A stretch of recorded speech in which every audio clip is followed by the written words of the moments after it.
Hello, and welcome to Prism. Prism is a design-oriented podcast hosted by me, Dan Harden. Like a glass prism that reveals the color hidden inside white light, this podcast will reveal the inside story behind innovation, especially the people that make it happen. My aim is to uncover each guest's unique point of view, their insights, their methods, or their own secret motivator, perhaps, that fuels their creative genius.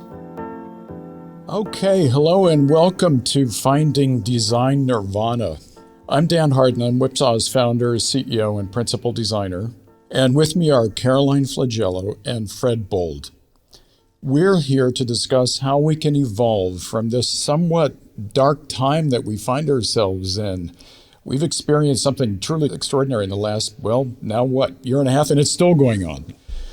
But how can we evolve from that time that we have all experienced into a better, we'll call it designed future? That's why we call this Finding Design Nirvana. We think we should be learning from these tough times in order to advance design to a higher, maybe even more ideal state, if that's possible. That's what we wanted to investigate with this discussion tonight. We'll talk about the lessons we have learned from the pandemic that can help us re-examine how we think about design, especially in terms of what design should be focused on, where the opportunities lie to innovate, and how design should or can be practiced.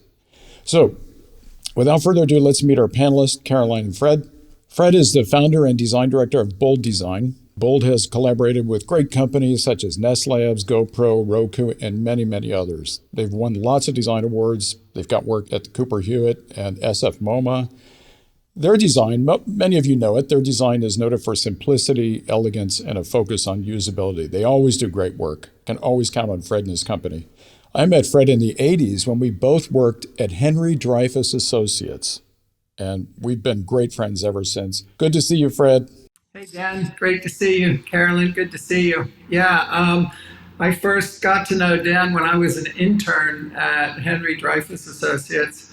And Dan was one of the young hotshot designers there that everybody looked up to. So it's really gratifying to find myself here, 100 years later, working in close proximity to Dan and his ilk. So this is great. Thanks for joining, Fred. My other guest is Caroline Flagiello. Caroline is founder and CEO of Akin, a firm she founded in 2015. Caroline is an innovation expert with 2 decades of experience leading teams and designing for every kind of organization, from little startups to high-profile Fortune 500 companies.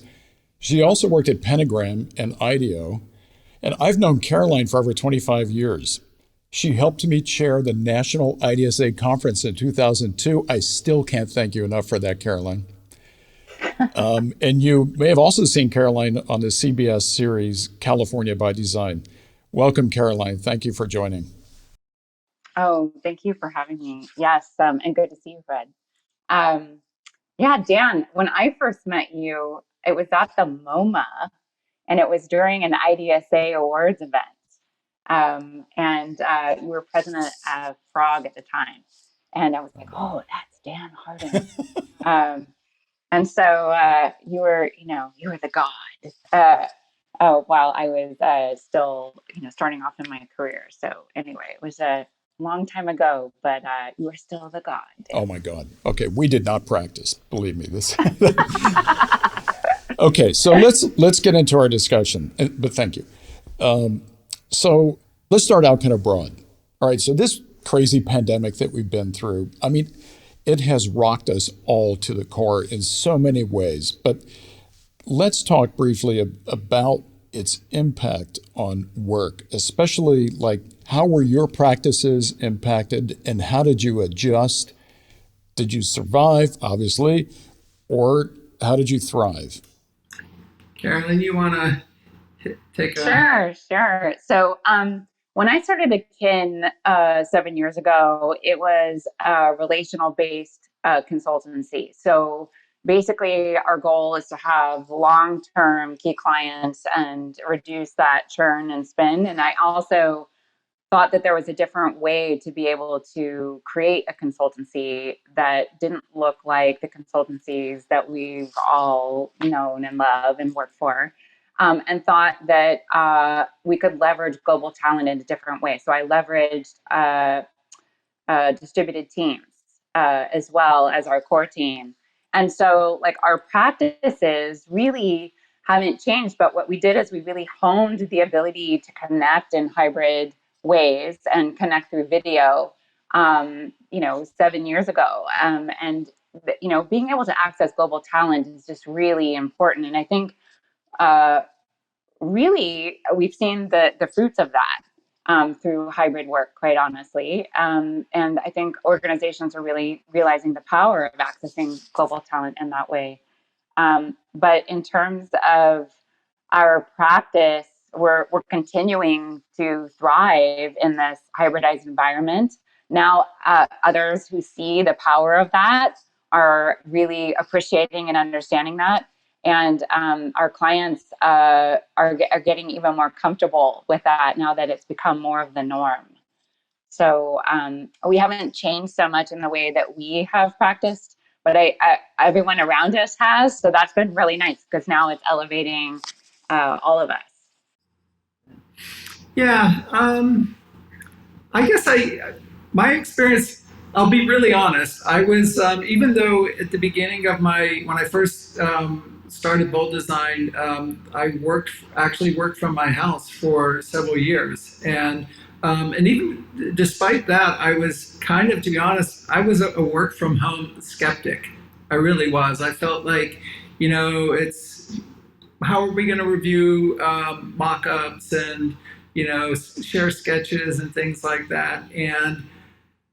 But then when I kind of saw it coming, I have a brother who lives in Shenzhen, and so I had been talking to him about, he was on lockdown months before we were, and it was still in question whether it was going to sort of make its way here, and what the depth would be and so on. But at some point, I turned to my partners and I said, hey, we need to get set up for this. And we got our system set up so that people could take computers home and we'd all be connected and be able to connect to the server and whatnot. And sure enough, about 2 weeks after we did that, the word came down that everybody had to be work from home. And I didn't have a lot of anxiety, even though I was kind of a work from home skeptic. I kind of said, well, we don't really have a choice, so let's do this. And 24 hours later, we were set up. 16 people working from 16 different places around the Bay Area, and it worked fine. It was I can't say I was surprised because we're very good communicators and we're well organized. So I think that helped us. It worked pretty well. I think some of our clients saw things go quiet on their side, in terms of sales, because I think people were, hesitant to go out and buy things when they didn't really know whether they would have jobs, or, and I'm talking about the general population, whether they would have jobs and whether they would be getting paychecks and things like that. But I think when the government stepped in and said, okay, we're gonna give people money, people felt reassured and they said, okay, somebody has our backs. And so a lot of our clients have done extraordinarily well. We have clients that are involved with streaming entertainment. Well, guess what? When people can't go out, guess what they do? Networking equipment, things like that all became very important. So it's been a pretty good year, and I think we've learned an awful lot about the boundaries of what works, for work. Yeah, it sounds like you've adjusted. I know. Yeah. Personally speaking, I would agree with you. I've always been a WFH, work from home skeptic, right? When I would get an email, as an employer, you don't want to see WFH. Oh, I'm Dan, I'm going to be working from home. I'm like, yeah, right. But you know what? My team blew me away. They're so effective. I mean, I never would have guessed that this was possible. But it does take adjustment, and adjust we did. And not only survived, but I think we're thriving more than ever because of it. We learned a lot about one another, partly because we're all on this equalizing grid like we are right now. And people that didn't work together before, especially certain engineers and designers or the UX team working with engineers, they get to hear one another's problems and issues. And it's really created a lot of empathy and understanding among individuals in the company. But I can tell you, like that first week when it all came down, this pandemic is going to be such a big problem. I can tell you in 1 week, we lost 3 clients. It was like 10% of our business in 1 week. But, this is like Royal Caribbean. Like everybody's like, no, I'm not getting on a cruise ship. So, they called, they're like, stop all work.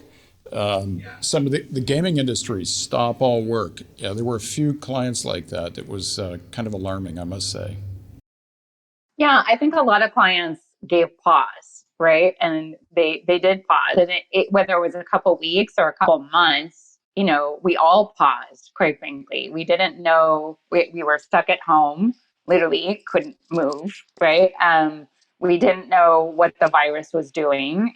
Very scary information was coming every day. It was social unrest. I mean, we had some major things all happen at once. So I think it was a lot as humans to take in. But Dan, I love what you mentioned about humans, because we saw each other's humanity. I think as work has changed, our work has completely changed forever, right? We have seen each other's humanity in ways that we've never thought were professional, or we've redefined professionalism for ourselves now. Okay, but what does that mean when it comes to real effective virtual collaboration? Because collaboration, it was a buzzword 10 years ago. You have to collaborate, build your team, da, da, da. And we were all used to doing that, in jam rooms or war rooms, whatever you want to call them. But what about virtual collaboration and the creative fields? Where are the challenges that you guys have found, and how have you overcome that? Do you think it works? I think, do you want to take that one? Sure. Yeah, I mean, it's funny because we looked at things like like getting tablets and stuff that we could sketch on and things like that. But then after not too long, we ended up just basically saying, here like this, and flashing sketches up on the camera, and then on the other side, people would go click and they'd capture it. And then we'd have these like documents, these like, shared documents running all the time in the background. And I guess it was a little bit ad hoc, but it was effective. Like we'd have like a Google Present, document going that we would just throw stuff into. We'd like take pictures of sketches and throw them in there, or do screen captures and stuff like that. And we kind of got pretty fluid. It was a little bit herky-jerky at first. And I have to say, at the end of the day, I would be exhausted, because when you're having a conversation with somebody face to face, you're taking in all this information, cues, all sorts of things that are absent when you're talking to people on little boxes. And so your brain's kind of working in overdrive to fill in, to pull out all the information it can. But so I would, I enjoyed work, but I have to admit, at the end of the day, I'd be like, wow, I need to go stick my head in a bucket of cold water. That was such a surprise. That conditioned one's mindset after a day. It feels like more work, even though it sounds like it should be less, right? Working from home, doing video all day. Design is so social. That's why I was worried about it, working in this manner, because you learn so much through nuance. The subtle look on somebody's face when you share a concept that may not quite resonate with someone. It's enough of a signal to tell you, oh, maybe I should work harder on that detail. So, or even like the curve of a line on a whiteboard sketch. You know what I mean? It can. People will look at it and you can say, yeah, it accelerates here. And it's harder to do that like this. It definitely is, but I do think with tools like Miro And like you said, screen capture and being able to, draw either virtually or, and being able to post, you get really fluid. And I think what's really interesting is that we haven't ever leveraged the power of video in the way that we have recently, right? Like we have all these tools and we've talked about the future of work and what it looks like, but the pandemic accelerated all of these tools in our toolbox. And honestly, like our Miro has been a lifesaver. We like Miro versus Miro, but obviously they're both there because our clients are now being able to jump in the boards with us, see the process. It doesn't have to be the ta-da that we've used throughout our careers, and they get to see the workings. We collaborate a lot easier, and then from a design perspective, we get to populate what we want to. And then what's great is you could turn those into pages, so you can make those into a presentation. But like the design piece of it, like when you're designing physical products, yes, I mean that's probably the more challenging component of design. But when you're designing systems, culture, change, all of those things, it's a lot easier within the virtual environment. But I do think that we're honing our skills and being able to read each other. True. There's a really great question that just came in. Where do you go for your creative inspiration when you're stuck in your house? That is a good one. For me, it's about asking questions. I want to know the environment that I'm operating in, but I think for us, we just look really closely at who you're designing for. What the nuances are of the function of the device that you're developing, and prototype. So Yeah, I would add that design for me is, yes, there's a physicality to it, but even more so, I think design is more of a mental construct. It requires seeing, observing, feeling, sensing, while simultaneously thinking and solving pragmatic problems. And sometimes there's a benefit to having environmental context. In other words, getting out and seeing the world, yes. Sometimes those acts are benefited by having people around you, being in a studio. Of course, I miss that, but I can always jump on video. As a medium, it kind of replaces that in person in order to get those juices flowing and get creative with whatever is around you. Mike, one of our designers, he didn't have any polyurethane foam and he couldn't get in his car to go find polyurethane foam because the stores were closed. So he used aluminum foil to create this hand tool thing. I was like, what in the world is this pile of aluminum foil? But I'll be darned, the shape was there, the idea was there, the ergonomics were there. It was really cool to see that. So get creative with whatever is around you. The most important thing is to just stay creative, no matter where you are. I mean, if you're stuck in a little village in Vietnam and you get a design idea, figure out with what's around you to whatever you need to do it. I think that our creativity has pushed to new limits, right? How you get access to content, where you search for content. You aren't stuck in your home. I mean, you can go out with a mask, right? We definitely have done that. We were designing this cooler for camping, and I had the design team meet me at the campsite. So we ended up camping over the weekend, and we were designing in context, which normally you visit and then you leave, but we were literally designing in context as a team. So I think you just get creative about how you do things, but I feel like in that creativity, it's opened up new processes for us and new ways of gleaning inspiration, and inspiration from a material standpoint. Like you think about sustainability, I think we're thinking about what are those materials out there that we can access to. You start making phone calls, you get stuff shipped to you. I have boxes coming multiple times a day, right, to our studio, so we can see the latest, the greatest, get your hands on stuff. So hybrid work doesn't replace physical touch, physical experience. It's just how you do it. And this process does take longer. That's the other thing. I will say that does design in general has taken longer during COVID. It has. It has. Some things longer, some things faster, because you have the tools to make certain decisions, like right now with your client. You know, we're drawing online in video and showing concept literally real time. So there is some odd benefit.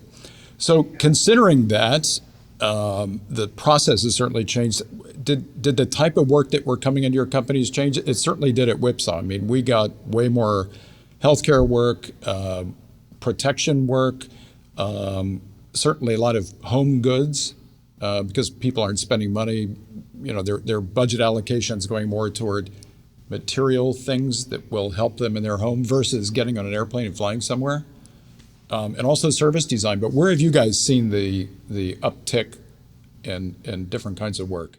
I just want to go back to the collaboration thing, because just for 1 second, because I would actually venture a guess, and like if I would go into the room next door and say, tell me the truth, did you guys like the fact that you were kind of, you know, for long periods of time, you were kind of on your own, you had more independence, you had time to think, you could try things that maybe you wouldn't try when you were in the studio, you know, that there was just a little bit more, I'm guessing that a lot of designers probably felt more independence.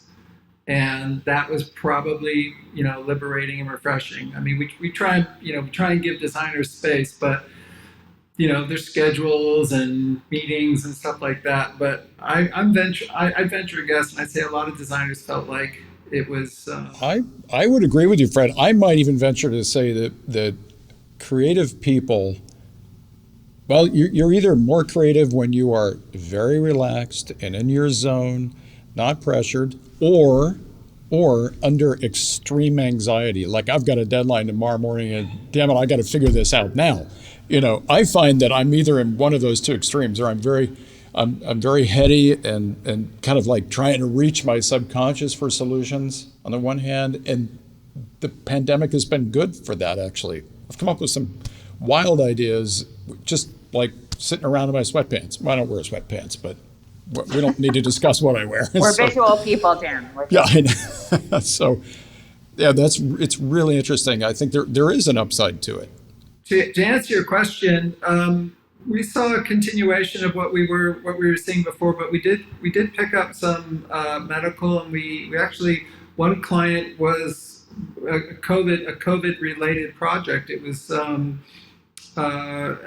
disinfecting device for commercial spaces, and you know, that had to happen really fast. So we started the project in June last summer, and they were like, yep, we want to be shipping in October. So that's June, July, August, September. That's 4 months, including design for manufacturing and everything. Yeah. Wow. Yeah. Wow. Yeah.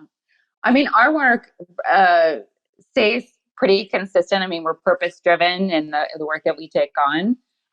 But what was interesting was the focus has shifted to even more culture, more the future of. So I'm a big futurist. We love the future of type projects. And the future of work was one that we've worked on in many different sectors, within industry, within government, and thinking about what it means to reinvent work for ourselves and or embrace this new way of working, because we're in a working cultural revolution right now, where big companies are like, you know, come back to work or else, and workers are saying or else, right? And so we need to be flexible, and because we started realizing what's really important to us as humans, we started reevaluating our own values around life, work, and it's not work-life balance. It's actually work-life fluidity.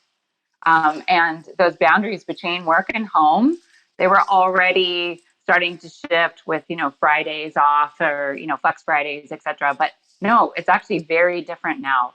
And so being able to, as designers, think about how we're able to incorporate that fluidity in a way that really services people, their heart, their soul, and feeds us in a different way. We were missing our families. We were missing the life with our heads down work ethic that we have all experienced. And so that's the kind of work that we started seeing more of, as well as transitions. What does it mean to transition?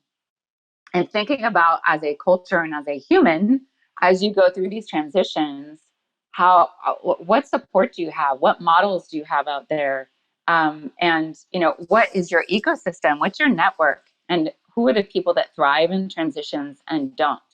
And so that's the kind of deeper human work that we started getting into over the course of the pandemic. Very cool.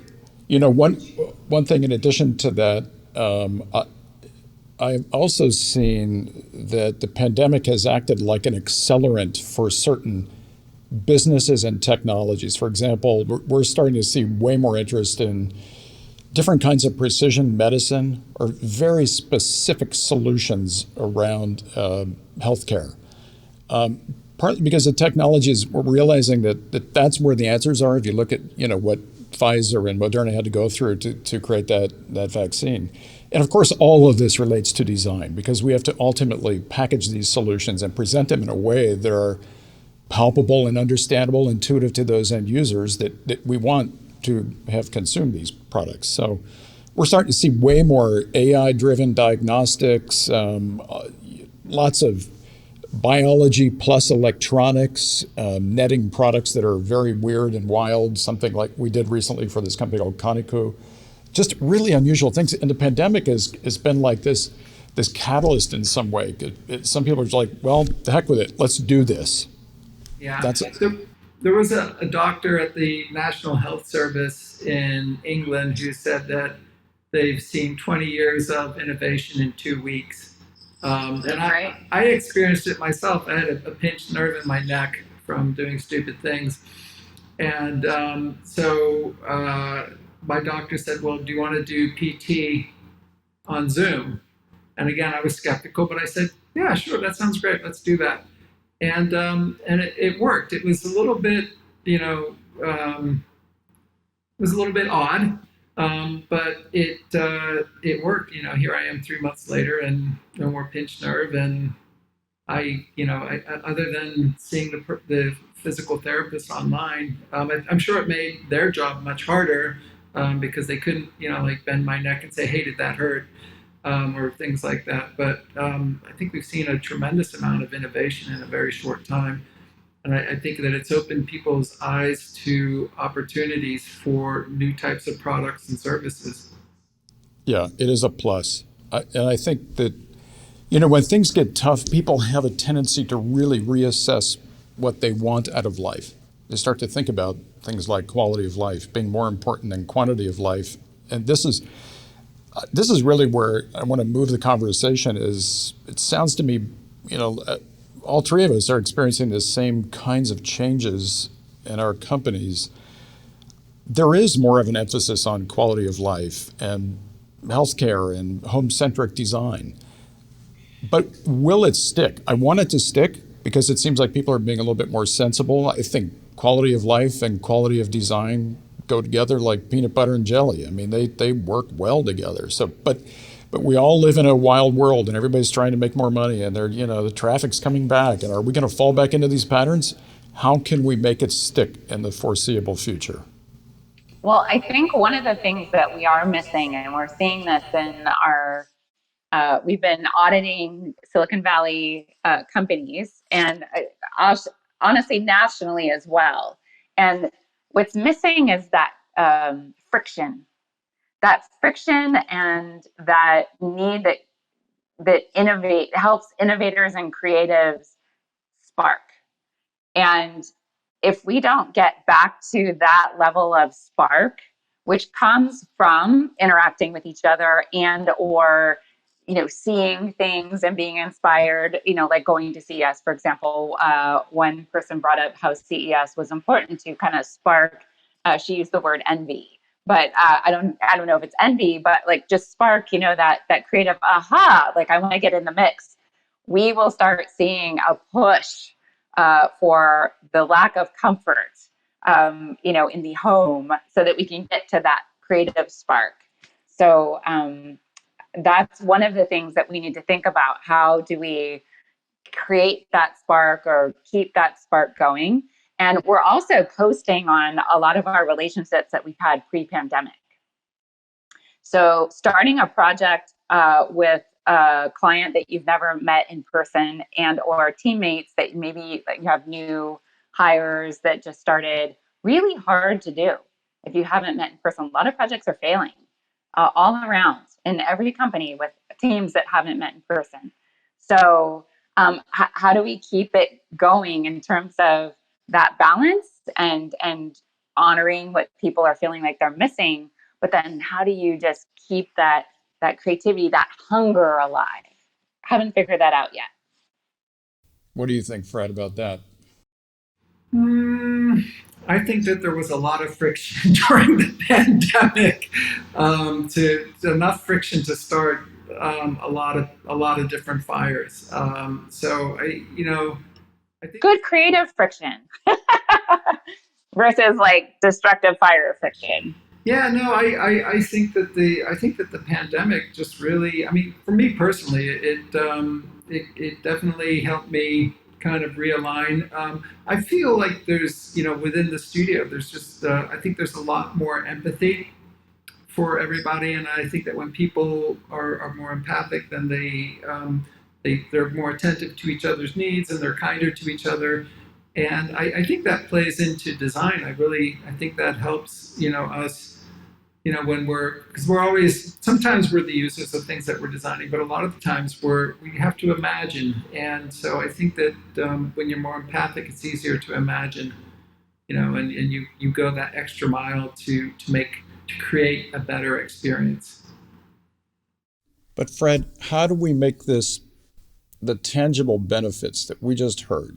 And I think they're more unforeseen dividends, right, that have happened from this pandemic. I mean, it's been hell for a lot of people, let's face it, not to mention the disgraceful loss of life. But how do we make some of these good things stick? I think they'll stick because it's a value shift. The underlying, like you talk about, Maslow. I think that the shape of the pyramid of the base has changed, and that what people are going to support and tolerate, it has changed. And so, some of the biggest companies in the world, have come back and said, okay, here's what we're going to do. And people have said, no, I don't think so. I'm not doing that. What else do you have? And so I do think that there's a shift, and that employees feel and understand that they have more power. And so, and I think that, woe to the organization that doesn't take that on board. You can go and pick up the Economist magazine and read, dozens of articles about this kind of thing. Things have changed and things have shifted, and I feel like it's the toothpaste has come out of the tube. You can't put it back in. Yeah, I really agree. I hope that some of these benefits that we're talking about really do stick, and I think it's incumbent upon us designers to make sure that we do carry a new kind of torch, and that we are strong and persuasive, and making sure that we're offering good, sound, meaningful, truthful solutions to the clients. And be brave, stand up, and just proclaim what innovation means to you. That's okay. I think the big message here is it's okay. Make your proclamation. Everybody is. We're in this time now. Yeah, I also kind of wonder, like, so as a work from home skeptic, I was proven wrong, and I think that kind of has emboldened people to say, okay, well, what other things that I held to be true are also incorrect? And so I see my designers asking questions like, well, do we really have to do it that way? Or, why is that a sacred cow? Why can't we change that? So I don't know. I think that I think there's a shift going on. Right. Well, I do think, as I mentioned before, the idea of work fluidity that we as uh, designers need to design tools and experiences that allow work fluidity so that it's not flexibility. And this is the difference.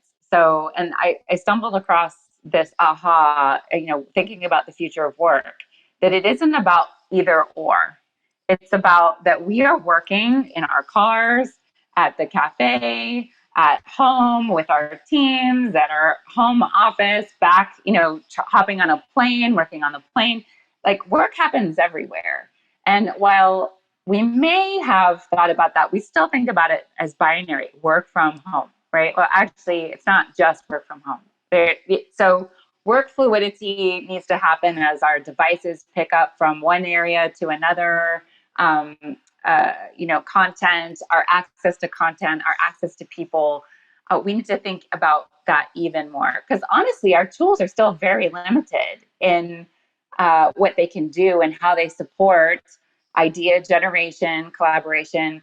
Well, it's great that we have what we have now. They're really still very, very limited. So I think to keep it going and moving forward, we need to reinvent our tools for creation, collaboration, communication, and start thinking about other dimensions. So we're even playing around with VR, right? In collaborating, connecting, meetings. We are just on the precipice of an amazing time if we choose to take it. Our muscle memory is so strong to the way it used to be or normal.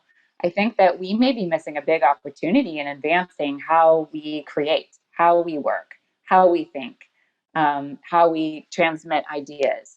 And so VR is the real untapped dimension, quite frankly, on how we can collaborate together and start bridging some of those arenas. But I don't want to diminish, the in-person power because we as human animals can communicate and transmit energy that you just don't get anywhere else.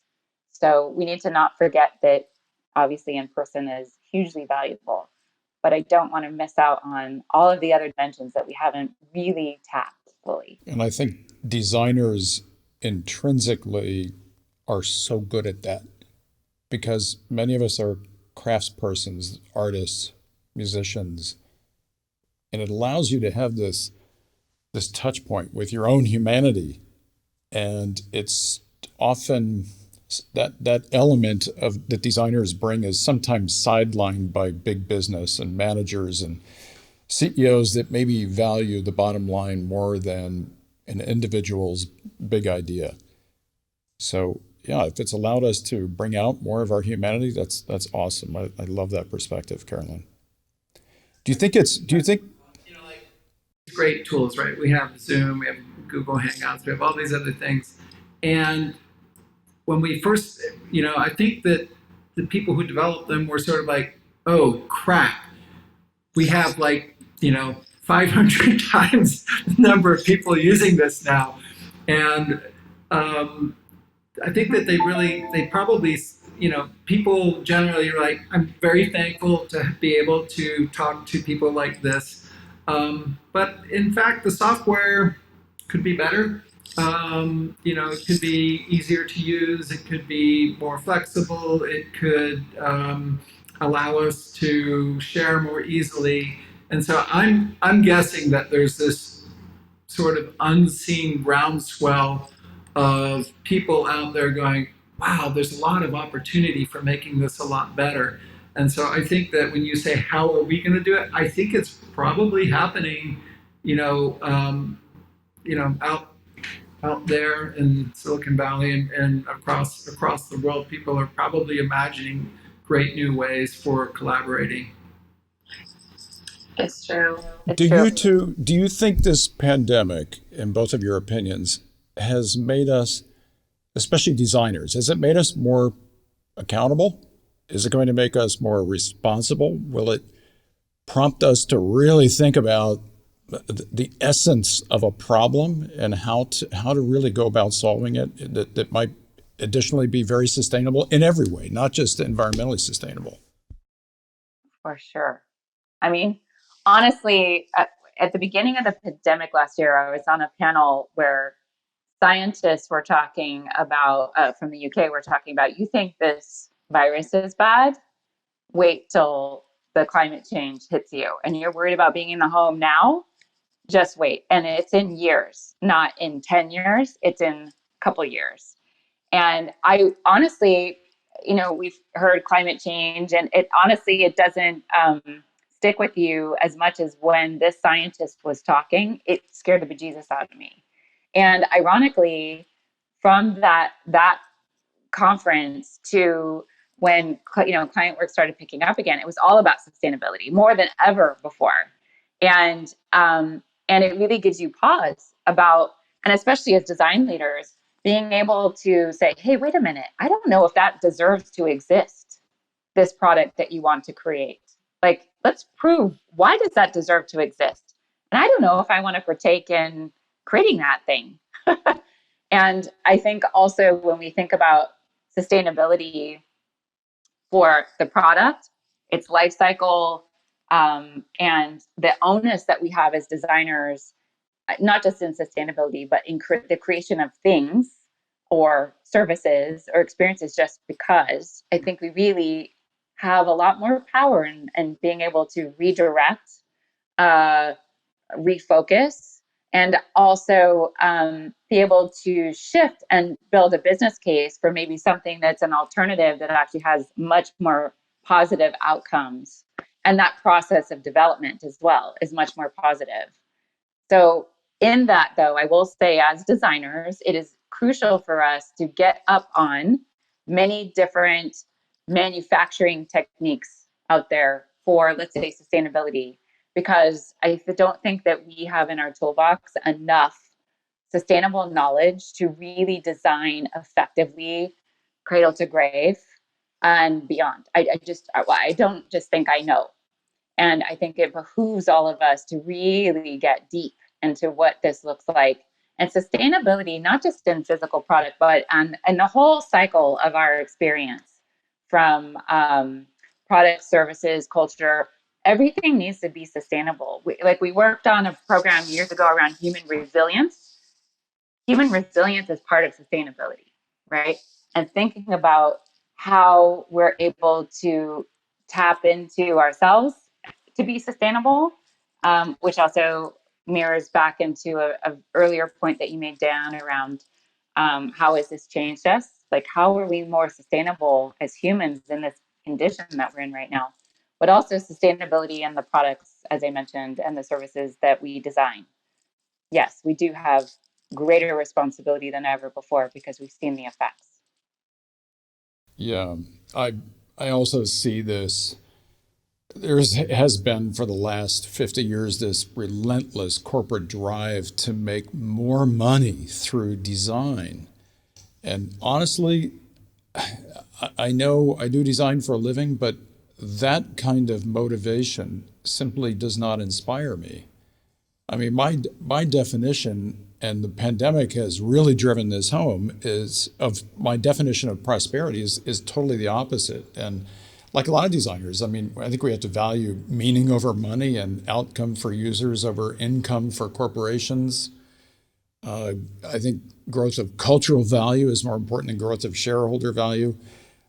I think we have to somehow, through the means that you just mentioned, Caroline, keep pushing for these values that are more sustainable, a more holistic definition of what sustainability even is. And I think that's our big challenge. I mean, Fred, I know you because I've known you for a long time. I know so wholeheartedly you would believe in that, or tell me maybe that you don't. What do you think? No, I've always been frustrated by the in order to see real change in sustainability, you have to have a change in it's like steering a super tanker. Like we've gone out many times and looked at different types of material that are more environmentally sound, and there are always these niche things, but I think things are slowly changing because people are starting to understand, well, I can still do well by doing good. And, at some point, something's going to happen. It's like I've always said with consumer electronics, if you go and look at the reviews or you look at what's selling the best, it's not like something's selling 40 and this one's 40% and this one's 30% and this one's 20%, this one's 10. It's like this one's 90% because it's the best. And then this one is 6% because it's cheaper. And then this one's selling 3% because it's really, really cheap. I think we have to get to that situation with sustainability where we can go out and there are options for materials and systems that are better, and that they can be deployed on a massive scale, not niche. I'm not talking about making lamps out of orange peels. I'm talking. Go look on the zine; it's there. But I'm talking about like really, really meaningful ways of doing things. Like at the Tokyo Olympics, they made the beds out of cardboard.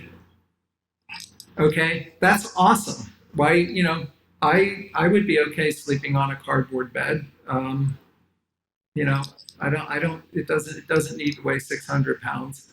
I think that there's two things. There's the systems, the infrastructure, and then there's our limited ways of thinking about them. Right.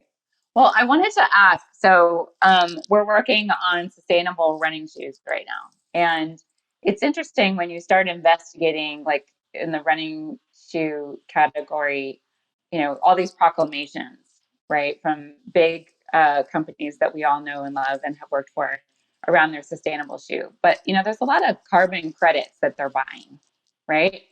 And it's kind of cheating, right? It's not really being sustainable, or using an ecologically sourced material, but it still lasts forever. As designers, and now I'm taking your role, Dan. As designers, how do you feel about pushing back in that arena? Like, would you work on a project where you knew the client was buying carbon credits and, basically buying their way into sustainability? Or, how does that sit with you guys?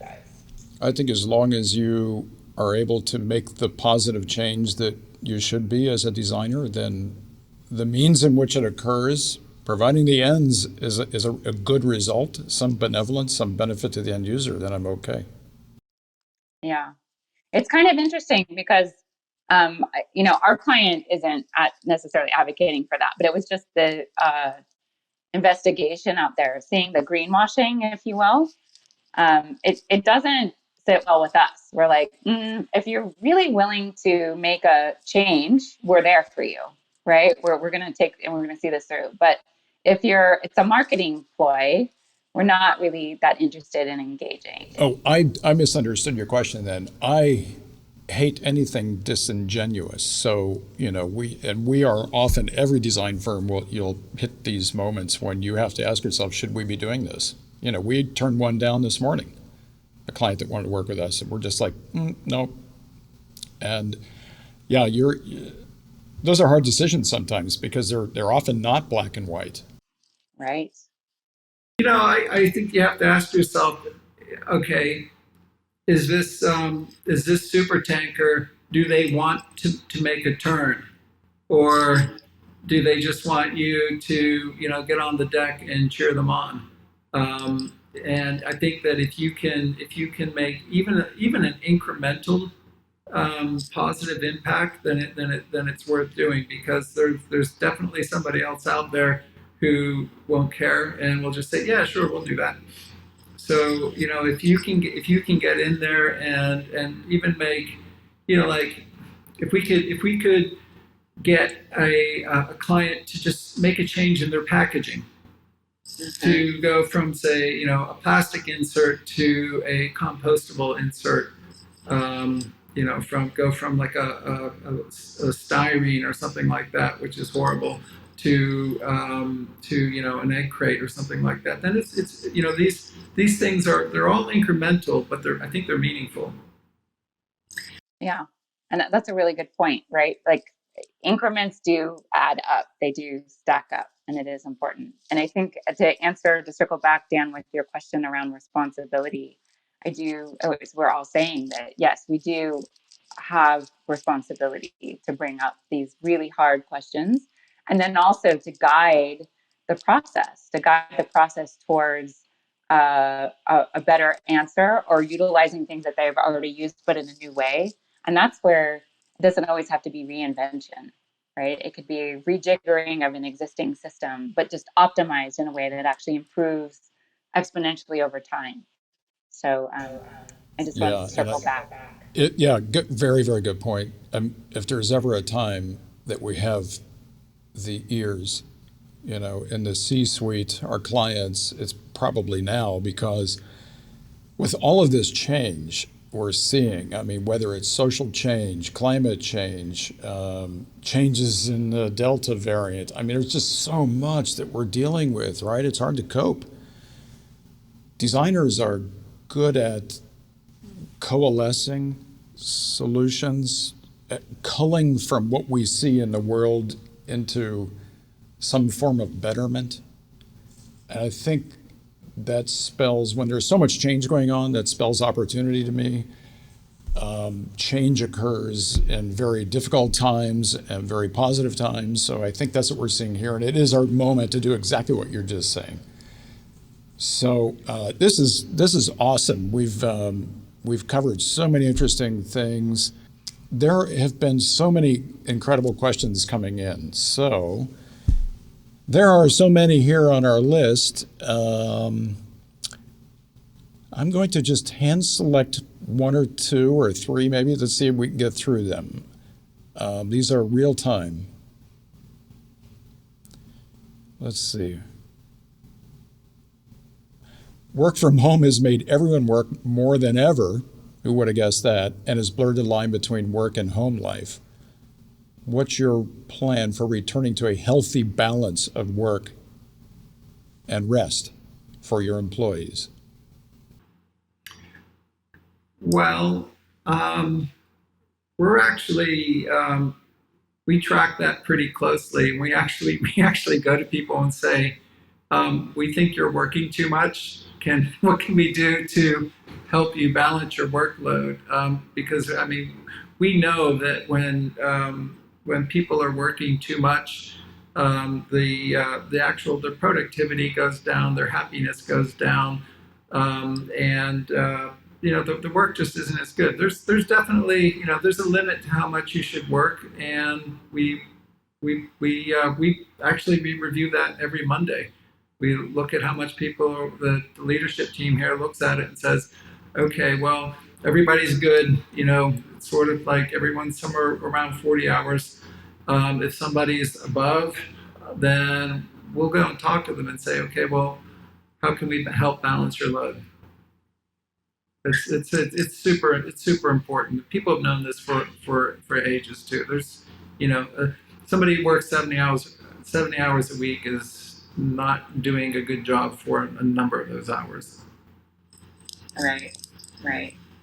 I think also, not capping vacation time. I think what's been really interesting is, people don't tend to abuse that. I mean, some people can, but if you take the time that you need and expect everyone to be responsible adults, obviously tracking what's going on, you're able to flex and people are happier, as you had mentioned, Fred. I think also,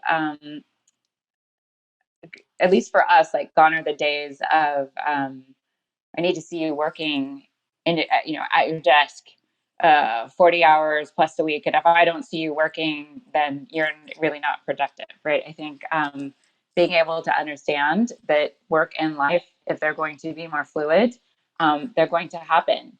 And what's interesting is that you need to also take care of your wellness. And we are big advocates of that, meaning like, hey, I just need to take a little bit of time to go for a walk, or at a certain time I'm taking this Pilates class, or what have you, or I want to take a painting class, and it's starts at this time in the evening. um, that said, being able to be fluid, but also you can't abuse it, right? So trying to find that fluid line, we've been pretty successful in doing, because everyone has that drive to do well. I mean, we're hungry. If you're a hungry designer who needs to create and innovate, that's great. But then you have rest time. Otherwise, you will never replenish. And when you go, go, go, which is what I think as a society we've been doing, but as designers, if you do not give yourself that downtime, you are an empty husk, and you will not be able to give your best, give your all. It's why great ideas come in the shower, right? You need that experience during the day to be able to, and it's daily, to be able to do that. And I think with the way that we've been working and how easy it is to get on video, I mean, I have to admit, I have not myself been very good. At the end of the day, like I just told my husband, also a designer, I'm like, at the end of today, we're running out of here screaming and going to go get dinner. We call it Yeah. mobile dinner because we eat in our car, but, mobile dinner in Marin. So, Yeah. whatever that is, you need to find that joy. I would agree that also design, it's one of these professions where you're so informed by the things that you're not necessarily at the moment thinking about or trying to solve. It's the subtle observation you made about an individual in a conversation that somehow informed the way you're thinking about a design problem a year from now. It all goes in. It all goes in, and then it's your job as a designer to sort of readily access it when you need it the most, and apply Right. it. And sometimes walking around in your sweatpants, hey, that's all of a sudden you hear something, you see something. Yeah, that's all. So here's my final question for you two. What does design nirvana mean to you? Society has gone through something. And as designers, if we're to learn anything from this, we should be able to carry our profession forward in some way, to elevate what we do, to advance it, to bring it to a higher state of existence. I mean, that's kind of what nirvana is. But is there such a thing as design nirvana? Will the world really benefit from design? And if so, how? How can we move our society? We went from an industrial society to a creative one. Where are we going now? And what is design nirvana? So I will say, for me, I have personally this mix of futurist with Luddite. And I so think that we are in this age of technology and design, much like fashion, where it's haute couture. It's in your face. We're tethered to our products, we're tethered to our phones, we're tethered to our technology. I think for me, design nirvana would be that technology recedes into our environment more than it ever has. And we call upon it when we need it. But we need to be able to get back to our humanity in a way that I don't think that we have. And it's why home, family, and family values, all these things have resurfaced when you have a very serious question of life or death, right? And for me, I would love to see technology recede into our walls more, recede into our environments more, like I said, and populate, when we need it, and then it recedes back again.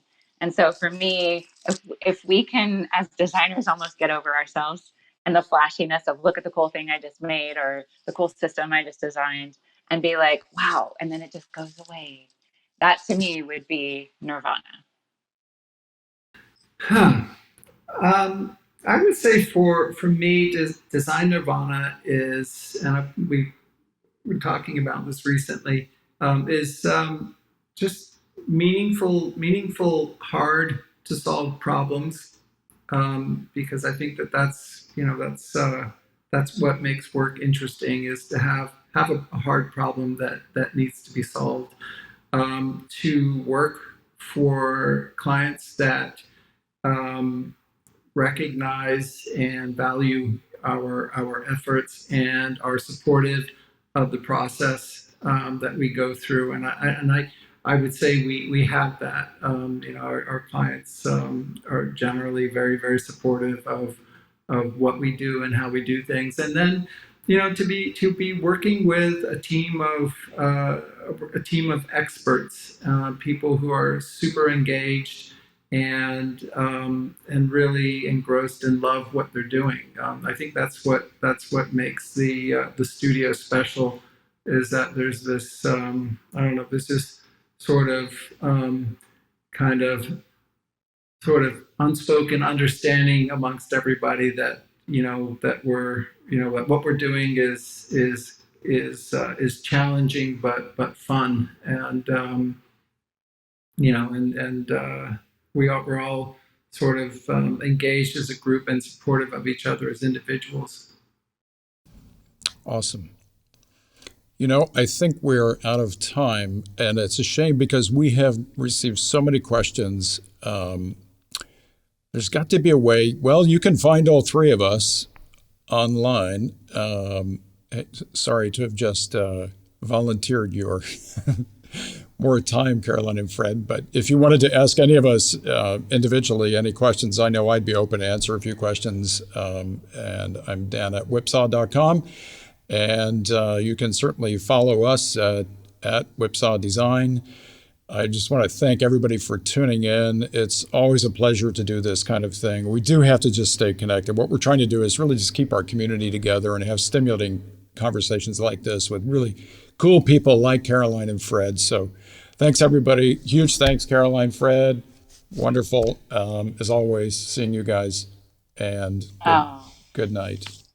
For you, Dan, anything. And so good to see you, Fred, too. Thank you for having me. Likewise, and thank you to Whipsaw for organizing this. I know a lot of work went into it, and I appreciate everybody on the team for making it happen. Yes, great job, team. Great job. Good. Agreed. Thanks to my team. All right. Good night, everybody. Thanks a lot. Thank you for listening to Prism. Follow us on whipsaw.com or your favorite streaming platform, and we'll be back with more thought-provoking episodes soon. Prism is hosted by Dan Harden, principal designer and CEO of Whipsaw, produced by Gabrielle Whelan and Isabella Glenn, mix and sound design by Eric Buell.